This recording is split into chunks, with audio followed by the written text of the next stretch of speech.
காவிரி கரையில் உள்ள 6 சிவஸ்தலங்கள் காசிக்கு சமமாக கருதப்படுகின்றன. அவற்றில் திருவிடைமருதூர் தலமும் ஒன்றாகும்.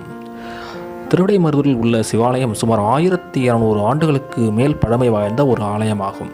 மருத மரத்தை தலவிருச்சமாக கொண்ட 3 கோயில்கள் உள்ளன. வடக்கே ஸ்ரீசைலம் என்று அழைக்கப்படும் தலத்தை வடமருதூர் என்றும், தெற்கே திருநெல்வேலி மாவட்டத்தில் உள்ள புடார்சுனம் என்று அழைக்கப்படும் திருப்புடைமருதூரும் இவ்விரண்டும் உள்ளது.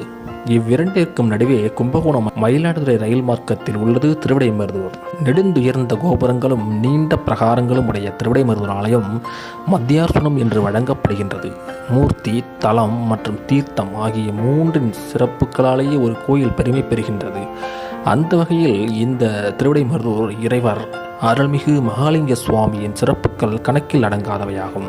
தேரோடு 4 வீதிகளின் கோடிகளிலும் விஸ்வநாதர், ஆத்மநாதர், ரிஷிபுரீஸ்வரர் மற்றும் சொக்கநாதர் ஆகியோருக்கு 4 சிவாலயங்களும்